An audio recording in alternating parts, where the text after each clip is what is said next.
Hi students, welcome back. This is SRB online classes here. I am Santosh Badkami. Today in the subject of financial management, we will discuss about the calculation of EPS, earning per share. Already illustration number 1 ನಾವು solve ಮಾಡಿದ್ವಿ. So ಇವಾಗ illustration number 2 ಅಂದರೆ ಎರಡನೇ ಪ್ರಾಬ್ಲಮನ್ನು ನಾವಿಲ್ಲಿ solve ಮಾಡೋಣ. So ಫಸ್ಟಿಗೆ ನಾನು ಮತ್ತೊಮ್ಮೆ ಕ್ಲಿಯರ್ ಹೇಳ್ತಾ ಇದ್ದೀನಿ. ಐ ಥಿಂಕ್ 15 ಮಾರ್ಕ್ಸ್ಗೆ ಇಲ್ಲ ಅಂತಂದರೆ 5 ಮಾರ್ಕ್ಸ್ಗೆ ಎಕ್ಸಾಮ್ ಒಳಗಡೆ ಕವರ್ ಆಗ್ತಕ್ಕಂಥ ಪ್ರಶ್ನೆ ಇದು.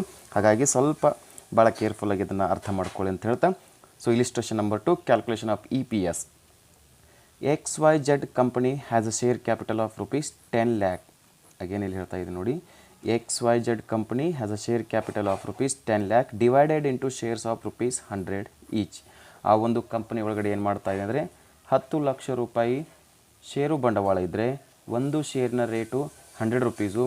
ಹಾಗಾಯಿತು ಅದರ ನಂಬರ್ ಆಫ್ ಶೇರ್ಸ್ ಎಷ್ಟಾಯಿತು ಅಲ್ಲಿ ಅಂತಂದರೆ ಎಷ್ಟಾಯಿತು 10,000 ರೂಪೀಸ್. ನಂಬರ್ ಆಫ್ ಶೇರ್ಸ್ ಎಷ್ಟಾಯಿತು 10,000 ಶೇರ್ಸ್. ಏನಿದು 10,000 equity shares are available. 10,000 into 100 equals to 10 lakh rupees. ಇದು ಏನಾಗುತ್ತೆ ಅಂತಂದರೆ ಆ ಒಂದು ಕಂಪನಿಯ ಟೋಟಲ್ ಕ್ಯಾಪಿಟಲ್. ಕ್ಲಿಯರಾ? Okay. It wishes to raise further 6 lakh rupees for expansion through one of the following sources.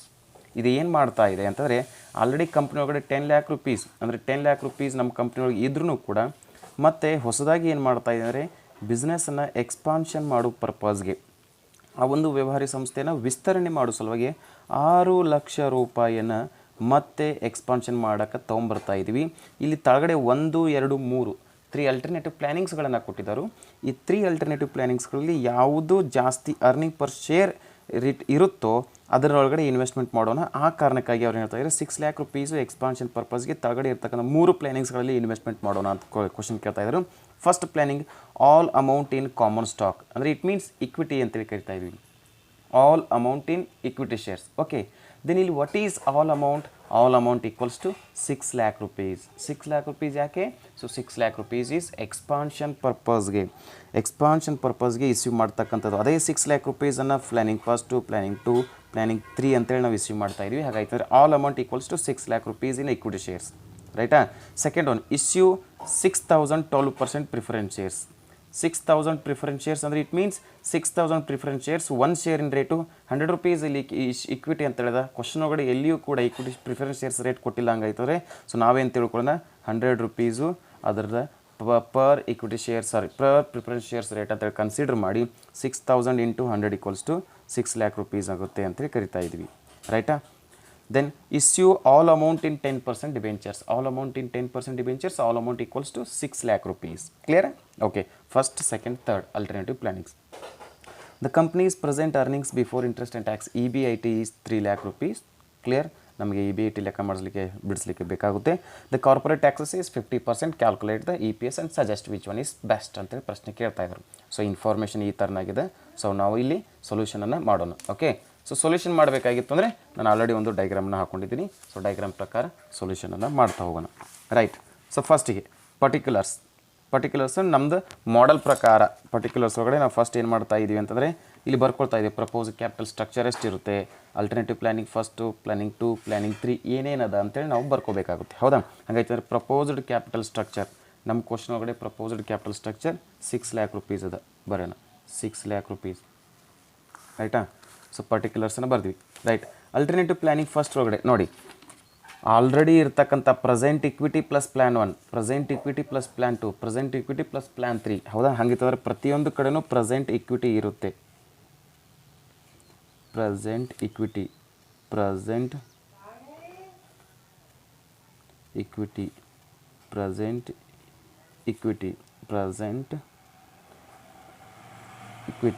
All plan ಒಳಗಡೆ ಇದ್ದೇ ಇರುತ್ತೆ. ಎಷ್ಟದ ಪ್ರೆಸೆಂಟ್ ಇಕ್ವಿಟಿ ನೋಡಿ, ಆಲ್ರೆಡಿ ಕಂಪ್ನಿದು ಪ್ರೆಸೆಂಟ್ ಕ್ಯಾಪಿಟಲ್ ಎಷ್ಟದ ಅಂದರೆ 10 lakh rupees divided into shares of 100 each. ಹೌದಾ? ಹಾಗಾಯ್ತು working note number 1, number of equity share. ನಮಗೆ ಎಷ್ಟು ಇಕ್ವಿಟಿ ಶೇರ್ ಅದ ಅಂತ ಗೊತ್ತಿಲ್ಲ, ಬಟ್ ಎಷ್ಟು ಅಮೌಂಟ್ ಅದ ಅಂತ ಗೊತ್ತದ. ಹೌದಾ? ಎಷ್ಟು ಅಮೌಂಟ್ ಅದ ಅಲ್ಲಿ 10 lakh rupees ಅದ. ಹೌದಾ? 10 lakh rupees ನಮ್ಮಲ್ಲಿ ಅಮೌಂಟ್ ಅದ. ನಮಗೆ ಬೇಕಾಗಿರೋದು ನಂಬರ್ ಆಫ್ ಇಕ್ವಿಟಿ ಶೇರ್ಸ್. ಹಾಗಾಗಿತ್ತಂದರೆ 10 lakh rupees ಡಿವೈಡೆಡ್ ಬೈ ಪ್ರತಿಯೊಂದು ಶೇರಿನ ರೇಟ್ ಎಷ್ಟದ 100 ರೂಪೀಸ್ ಈಚ್ ಅದ. ಹಾಗಾಗಿತ್ತಂದರೆ ನೋಡಿ 10,000 ನಂಬರ್ ಆಫ್ ಇಕ್ವಿಟಿ ಶೇರ್ಸ್ ಬರೀರಿ. ಪ್ರೆಸೆಂಟ್ ಇಕ್ವಿಟಿ ಎಷ್ಟಾಯ್ತು ಇಲ್ಲಿ 10,000. 10,000 ಪ್ಲಸ್ ಏನು present equity plus alternative planning first, planning 2, planning 3. Question ಒಳಗಡೆ ಆಲ್ಟರ್ನೇಟಿವ್ ಪ್ಲಾನಿಂಗ್ ಫಸ್ಟ್ ಏನಿದೆ ನೋಡಿ, all amount in common stock ಅಥವಾ all amount in equity shares. All amount it means 6 lakh rupees. 6 lakh rupees ಯಾಕೆ ತೊಗೊಂಡ್ವಿ, expansion ಪರ್ಪಸ್ಗೆ ಕೊಡ್ತಾ ಇದ್ದೀವಲ್ಲ, ಹಾಗಾಯ್ತಂದರೆ 6 lakh in equity shares. Okay, 6 lakh rupees in equity shares. ನಾವಿಲ್ಲಿ ಇಕ್ವಿಟಿ ಶೇರ್ಸನ್ನು ಬರಿತಾ ಇದ್ದೀವಿ, ಹೌದಾ? So 6 lakh rupees in equity shares ಅಂತ ಬರಿತಾ ಇದ್ವಿ ಅಂದರೆ, ಸೊ ಪರ್ ಶೇರಿನ ರೇಟು 100 rupees ಅದ, ಹೌದಾ? ಹಾಗಿತ್ತು ಅಂದರೆ ವರ್ಕಿಂಗ್ ನೋಟ್ ನಂಬರ್ 2 ಏನಾಯಿತು ಅಂದರೆ ಅಲ್ಟರ್ನೇಟಿವ್ ಪ್ಲಾನಿಂಗ್ ಫಸ್ಟ್ ಒಳಗಡೆ equity share. So total amount ಎಷ್ಟದ, 6 lakh rupees divided per share rate ಎಷ್ಟದ, 100 ಅದ. So 100 divided by 6 lakh rupees 6000 ಏನ್ರಿ ಇದು number of equity share planning first, ಹೌದಾ? ಎಲ್ಲನೂ equity share 6000 equity shares. Clear ಆಯ್ತಾ? ಪ್ಲಾನಿಂಗ್ ಫಸ್ಟ್ ನೋಡಿ, all amount in common stock ಅಂತ ಹೇಳಿದಾರು. ಕಾಮನ್ ಸ್ಟಾಕ್ ಅಂದರೆ ಇಟ್ ಮೀನ್ಸ್ ಇಕ್ವಿಟಿ ಶೇರ್ ಅಂತ ಕನ್ಸಿಡರ್ ಆಗುತ್ತೆ. 6 lakh ಡಿವೈಡೆಡ್ ಬೈ 100 ಮಾಡಿದಾಗ 6000. ಯಾಕೆ ಡಿವೈಡೆಡ್ ಬೈ 100 ಮಾಡಿದರೆ ಪರ್ ಶೇರ್ ರೇಟಲ್ಲಿ 100 rupees ಇರುತ್ತೆ, ಹಾಗಾಗಿ ಅದನ್ನು ಡಿವೈಡೆಡ್ ಮಾಡ್ತೀವಿ. Second one, issue 6000 12% preference shares. ಕೊಟ್ಟೇ ಬಿಟ್ಟಿದ್ದಾರು, 6000 ಪ್ರಿಫರೆನ್ಸ್ ಶೇರ್ಸನ್ನು ಕೊಡಿ, ಸೆಕೆಂಡ್ ಕಾಲಮ್. ರೈಟ್. ಮೂರನೇದು, issue all amount in 10% debentures. All amount ಅಂದರೆ it means 6 lakh rupees debentures. Clear? ಬರ್ಕೊಂಡ್ವಿ. Alternative planning first, second, third. Clear ಆಯಿತಾ? Right. So particulars first one ಬರೋಣ. Particulars ಒಳಗಡೆ ಫಸ್ಟ್ ಒನ್ ಏನು ಬರ್ತಾ ಇದೆ ಅಂದರೆ operating profit. Operating profit or EBIT. ಕ್ಲಿಯರಾ? ಓಕೆ. ಸೊ EBIT ಕ್ವಶನ್ ಒಳಗಡೆ ಎಷ್ಟು ಕೊಟ್ಟಿದ್ದಾರೆ ನೋಡಿ, the present companies earnings before interest and tax EBIT equals to 3 lakh rupees. ಬರೀರಿ, 3 lakh rupees, 3 lakh rupees, 3 lakh rupees. ಕ್ಲಿಯರಾ? Okay. Less interest on debentures. Interest on debentures. ಎಲ್ಲೆಲ್ಲಿ debentures ಇರ್ತೋ ಅಲ್ಲಷ್ಟೇ interest ಕೊಡಬೇಕು. ಇಲ್ಲಿ ಇಕ್ವಿಟಿ ಪ್ಲಸ್ ಇಕ್ವಿಟಿ ಅದ, debentures ಕೊಡ್ಲಿಕ್ಕೆ ಬರೋಂಗಿಲ್ಲ, ಇಂಟ್ರೆಸ್ಟ್ ಕೊಡ್ಲಿಕ್ಕೆ ಬರೋಂಗಿಲ್ಲ. ಎಲ್ಲಿ ಡಿಬೆಂಚರ್ಸ್ ಇರ್ತೋ ಅಲ್ಲಷ್ಟೇ ಇಂಟ್ರೆಸ್ಟ್ ಕೊಡ್ತಾ ಇರೋದ್ರಿಂದ ಇಲ್ಲಿ ಇಕ್ವಿಟಿ ಅದ, ಇಲ್ಲಿ ಇಕ್ವಿಟಿ ಅದ, ನಾವು ಇಂಟ್ರೆಸ್ಟ್ ಕೊಡ್ಲಿಕ್ಕೆ ಬರೋಂಗಿಲ್ಲ. ಇಲ್ಲಿ ಇಕ್ವಿಟಿ ಶೇರ್ ಅದ, ಇಲ್ಲಿ ಪ್ರಿಫರೆನ್ಸ್ ಶೇರ್ಸ್ ಅದ, ನಾವು ಇಲ್ಲಿ ಕೂಡ ಇಂಟ್ರೆಸ್ಟ್ ಕೊಡ್ಲಿಕ್ಕೆ ಬರೋಂಗಿಲ್ಲ. ಇಲ್ಲಿ ಇಕ್ವಿಟಿ ಶೇರ್ ಅದ, ಇಲ್ಲಿ ಡಿಬೆಂಚರ್ಸ್ ಅದ, ಇಲ್ಲಿ ನಾವು ಇಂಟ್ರೆಸ್ಟನ್ನು ಕೊಡ್ಬೋದು. ಹಾಗಾಗಿತ್ತಂದರೆ working note number 3 interest on debentures. Interest on debentures ಎಷ್ಟದ ಅಲ್ಲಿ ಡಿಬೆಂಚರ್ಸು 6 lakh rupees ಡಿಬೆಂಚರ್ಸ್ ಅದ.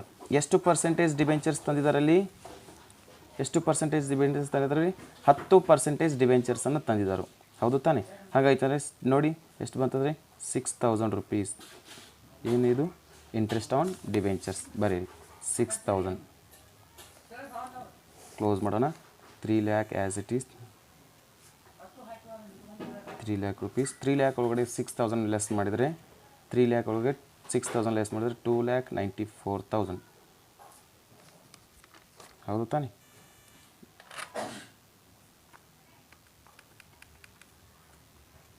$6 lakh divided by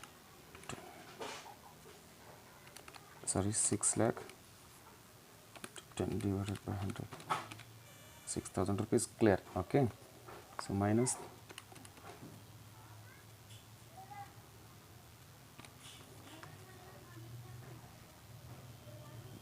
3 lakh rupees minus 6,000, 2,94,000. Correct. So ಇದು ಏನಾಯಿತು ಅಂತಂದರೆ profit before tax. Profit before tax ಬರೋಣ. ಪ್ರಾಫಿಟ್ ಬಿಫೋರ್ ಟ್ಯಾಕ್ಸ್ ನೋಡಿ ಸ್ಟೂಡೆಂಟ್ಸ್, ಕ್ಲಿಯರ್ ಆಯ್ತಲ್ಲ? Profit before tax clear ಆಯಿತು. ಓಕೆ, ನೆಕ್ಸ್ಟ್ ಏನದ ಅಂತಂದರೆ ಲೆಸ್ ಟ್ಯಾಕ್ಸ್. ಟ್ಯಾಕ್ಸ್ ಎಷ್ಟು ಕೊಟ್ಟಿದ್ದಾರೆ ನೋಡಿ, 50% ಟ್ಯಾಕ್ಸನ್ನು ಕೊಟ್ಟಿದ್ದಾರೆ, ಹೌದಾ? ಸೊ ಇದ್ರದ್ದು 50%, ಇದ್ರದ್ದು 50%, ಇದ್ರದ್ದು 50%. So 3 lakh 50%, 1,50,000. ಇದ್ರದ್ದು 50%, 1,50,000. 2,94,000 ಅದು 2,94,000 2,94,000 divided by 2,54,000 divided by 2 ಮಾಡೋಣ. ಎಸ್ 1,47,000 ನಡೀತದೆ ರೈಟಾ. ಸೊ 3 ಲ್ಯಾಕ್ ಒಳಗಡೆ 1,50,000 ಲೆಸ್ ಮಾಡಿದರೆ ರಿಮೈನಿಂಗ್ 1,50,000. ಸೊ ಇಲ್ಲಿ ಕೂಡ ರಿಮೈನಿಂಗ್ 1,50,000. ಸೊ ಇಲ್ಲಿ 2,94,000 ಒಳಗಡೆ 1,47,000 ಡಿವೈಡೆಡ್ ಲೆಸ್ ಮಾಡಿದರೆ 1,47,000 ರಿಮೈನಿಂಗ್ ಅಮೌಂಟು. ಇದು PAT ಅಂದರೆ ಪ್ರಾಫಿಟ್ ಆಫ್ಟರ್ ಟ್ಯಾಕ್ಸ್. ಹೌದಾ. ಸೊ ಇವಾಗ less dividend on preference shares. Dividend on preference share. ಎಲ್ಲೆಲ್ಲಿ ಪ್ರಿಫರೆನ್ಸ್ ಶೇರ್ಸ್ಗಳನ್ನ ಕೊಟ್ಟಿದ್ದೀವೋ ಅಲ್ಲಷ್ಟು ಡಿವಿಡೆಂಡ್ ಕೊಡೋಣ. ಸೊ ಫಸ್ಟ್ ಒಳಗಡೆ ಇಕ್ವಿಟಿ ಪ್ಲಸ್ ಇಕ್ವಿಟಿ ಇರೋದ್ರಿಂದ ಇಲ್ಲಿ ಡಿವಿಡೆಂಡನ್ನು ಕೊಡ್ಲಿಕ್ಕೆ ಬರೋಲ್ಲ. ಇಕ್ವಿಟಿ ಪ್ರಿಫರೆನ್ಸ್ ಶೇರ್ಸೇ ಇಲ್ಲ, ಡಿವಿಡೆಂಡ್ ಕೊಡ್ಲಿಕ್ಕೆ ಬರೋಲ್ಲ. ಇಕ್ವಿಟಿ ಪ್ಲಸ್ ಪ್ರಿಫರೆನ್ಸ್ ಶೇರ್ಸ್ ಅದಾವೆ. ಇಲ್ಲಿ ಪ್ರಿಫರೆನ್ಸ್ ಶೇರ್ಸ್ ಇದ್ದಲ್ಲಿ ನಾವು ಇಲ್ಲಿ ನೋಡಿ ಇಲ್ಲೇನು 12% ಪ್ರಿಫರೆನ್ಸ್ ಶೇರ್ಸನ್ನು ಕೊಟ್ಟಿದ್ದಾರೆ. ಹಾಗಾಯ್ತಂದ್ರೆ 12% ನಾವಿಲ್ಲಿ ಏನು ಕೊಡೋಣ ಅಂದರೆ ಡಿವಿಡೆಂಡನ್ನು ಕೊಡೋಣ. ವರ್ಕಿಂಗ್ ನೋಟ್ ನಂಬರ್ 4 ಏನಾಯಿತು ಅಂದರೆ ಡಿವಿಡೆಂಡ್ ಆನ್ ಪ್ರಿಫರೆನ್ಸ್ ಶೇರ್ಸ್. ಹೌದಾ, dividend on preference shares. So ಎಷ್ಟು ಪ್ರಿಫರೆನ್ಸ್ ಶೇರ್ಸ್ ಅದ ಅಂತಂದರೆ 6 ಲ್ಯಾಕ್ ರುಪೀಸ್ದು ಪ್ರಿಫರೆನ್ಸ್ ಶೇರ್ಸ್ ಅದ. ಹೌದಾ. ಸೊ ಅಲ್ಲಿ 12% ಇಂಟ್ರೆಸ್ಟನ್ನು ನಾವು ಕೊಡಬೇಕು. ಹೌದಾ. 12 72. ಸೊ 7,200 ರುಪೀಸ್ ಏನಾಗುತ್ತೆ ಅಂದರೆ dividend on preference shares. Clear. So 7,200 dividend on preference shares. ಇಲ್ಲಿ ಇಕ್ವಿಟಿ ಪ್ಲಸ್ ಡಿವೆಂಚರ್ಸ್ ಇರೋದ್ರಿಂದ ಪ್ರಿಫರೆನ್ಸ್ ಶೇರ್ಸ್ ಇಲ್ಲ, ಹಾಗಾಗಿ ಡಿವಿಡೆಂಡನ್ನು ಕೊಡಲಿಕ್ಕೆ ಬರೋಂಗಿಲ್ಲ. ಸೊ 1,50,000. ಸೊ 1,50,000 ಒಳಗಡೆ 7,200 ಲೆಸ್ ಮಾಡಿದರೆ 1,42,800 ಐ ಥಿಂಕ್. ಚೆಕ್ ಮಾಡೋಣ. 1,50,000 minus 7,200. So 1,42,800. Okay, correct. So then remaining 1,47,000. So ಇದು ಏನಾಯಿತು ಅಂದರೆ amount available for equity shareholders. Amount available for equity shareholders. So next ನಮಗೆ ಬೇಕಾಗಿರೋದು number of equity shareholders. ಎಷ್ಟು equity ಶೇರ್ಸ್ಗಳು ಇದ್ದಾವೆ ಅಂತ. ಹೌದಾ. ಪ್ಲ್ಯಾನಿಂಗ್ ಫಸ್ಟ್ ಒಳಗಡೆ ನೋಡಿ ಪ್ರೆಸೆಂಟ್ ಇಕ್ವಿಟಿ 10,000 ಅದ. ಆಫ್ಟರ್ ಇಸ್ಯೂ ಮಾಡಿದ್ದು 6,000. 10 + 6 = 16,000 number of equity shares. Second ಒಳಗಡೆ ಇಕ್ವಿಟಿ ಶೇರ್ಸ್ 10 ಅದ, ಪ್ರಿಫರೆನ್ಸ್ ಶೇರ್ಸ್ ಅದ. ನಮಗೆ ಇಲ್ಲಿ ಬೇಕಾಗಿರೋದು only number of equity shares. So ಇದನ್ನು ಕ್ಯಾನ್ಸಲ್ ಮಾಡಿ, ಅಂದರೆ ಇನ್ನು ತೊಗೊಳ್ಳೋ ಬದಲಿ ಇದಷ್ಟೇ ತೊಗೊಳ್ಳೋಣ, 10,000. ಥರ್ಡ್ ಕಾಲಮ್ ಒಳಗಡೆ 10,000 ಪ್ರೆಸೆಂಟ್ ಅದ, ಆಲ್ರೆಡಿ ಎಕ್ಸ್ಟ್ರಾ ಇಸ್ಯೂ ಮಾಡಿದ್ದು 6,000 ಡಿವೆಂಚರ್ಸ್ ಅದ. ನಮಗೆ ಬೇಕಾಗಿರೋದು ಇಕ್ವಿಟಿ ಅಷ್ಟೇ, ಹಾಗಾಗಿ ಯಾವುದೋ ಇಕ್ವಿಟಿ ಶೇರ್ಸ್ ಎಷ್ಟು ಓನ್ಲಿ 10,000. ಕ್ಲೋಸ್ ಮಾಡೋಣ. So EPS equals to next point amount available for equity shareholders divided by number of equity share. Clear. So 1,50,000 divided by 16,000 16,000. So 1,42,800 divided by 10,000. So 1,47,000 divided by 10,000. So amount ಎಷ್ಟು ಬರುತ್ತೆ EPS ನೋಡೋಣ. So 1,50,000 divided by 16,000. So 9.375. So 1,42,800 divided by 10,000. So 14.28. 1,47,000 divided by 10,000 ಎಷ್ಟು ಬಂತು ಅಂದರೆ 14.70 ನೋಡಿ. So EPS equals to answer ಇಲ್ಲಿ ಬಂತು. So amount available for equity shareholders divided by number of equity share ಮಾಡಿದಾಗ, ಸೊ ಇಲ್ಲಿ ಫಸ್ಟ್ ಆಲ್ಟರ್ನೇಟಿವ್ ಒಳಗಡೆ 9.37 ಬಂದರೆ, ಸೆಕೆಂಡ್ ಒಳಗಡೆ 14.28 ಬರುತ್ತೆ, ಥರ್ಡ್ ಆಲ್ಟರ್ನೇಟಿವ್ ಒಳಗಡೆ 14.7 ಬರುತ್ತೆ. ಹಾಗಾಗಿತ್ತಂದರೆ ಈ ಮೂರು ಒಳಗಡೆ ಯಾವುದು ಹೈಯೆಸ್ಟ್ ಅದ ಅಂತಂದರೆ ಲಾಸ್ಟ್ 14.70. ಹೌದಾ. ಹಾಗಾಗಿತ್ತು ಅಂದರೆ final answer alternative planning 3 is best for expansion purpose. ಹೌದಾ. So I suggest plan 3. Done. So ಇದು ನಿಮ್ಮದು ಫೈನಲ್ ಆನ್ಸರ್. ಸೊ ಇದು calculation of EPS. I think so this is the answer for calculation of earning per share for this illustration number 2. Clear? I hope ನಿಮಗಿದು ಅರ್ಥ ಆಗಿದೆ ಅಂತ ಅಂದ್ಕೊಳ್ತಾ ಇದ್ದೀನಿ. ಒಂದು ವೇಳೆ ಅರ್ಥ ಆಗಿರಲಿಲ್ಲ ಅಂತಂದರೆ ಹಾಗೆಯೂ ಇದು ರೆಕಾರ್ಡೆಡ್ ವಿಡಿಯೋ ಇರೋದ್ರಿಂದ ಸ್ವಲ್ಪ ನೀವು ಪ್ರೀವಿಯಸ್ ಮಾಡ್ಕೊಂಡ್ರಿ ಅಥವಾ ಮತ್ತೆ ಬ್ಯಾಕ್ ಬರ್ರಿ. ಸೊ ನೋಡಿಕೊಂಡು ಕ್ಲಿಯರಾಗಿ ಅರ್ಥ ಮಾಡ್ಕೊಳ್ಳಿಕ್ಕೆ ಪ್ರಯತ್ನ ಮಾಡಿ. ಅದೇ ರೀತಿಯಾಗಿ ವರ್ಕಿಂಗ್ ನೋಟ್ಗಳನ್ನು ಕೂಡ ನಾನು ಇಲ್ಲಿ ಪ್ರತಿಯೊಂದನ್ನು ನೀಟಾಗಿ ಬರಿತಾ ಇದ್ದೀನಿ. ಈ ವರ್ಕಿಂಗ್ ನೋಟನ್ನು ಮಾಡಿಕೊಂಡು ಕ್ವಶನನ್ನು ಪಕ್ಕದಲ್ಲಿ ಇಟ್ಟುಕೊಂಡು ಪ್ರತಿಯೊಂದು ಸ್ಟೆಪ್ ಬೈ ಸ್ಟೆಪ್ಪನ್ನು ನೀಟಾಗಿ ಇನ್ನೊಂದು ಸಲ ನೋಡ್ತಾ ಅರ್ಥ ಮಾಡ್ಕೊರಿ. ನನ್ನ ಅಂದಾಜು ಪ್ರಕಾರ 15 ಮಾರ್ಕ್ಸಿಗೆ ಎಕ್ಸಾಮ್ ಒಳಗಡೆ ಬರ್ತದೆ. ಹೋಪ್ ನೀವು ಅಂಡರ್ಸ್ಟ್ಯಾಂಡ್ ಆಗಿದೆ ಅಂತ ಅಂದ್ಕೊಳ್ತಾ ಇವತ್ತಿನ ಕ್ಲಾಸನ್ನು ಇಲ್ಲಿಗೆ ಕ್ಲೋಸ್ ಮಾಡ್ತೀನಿ.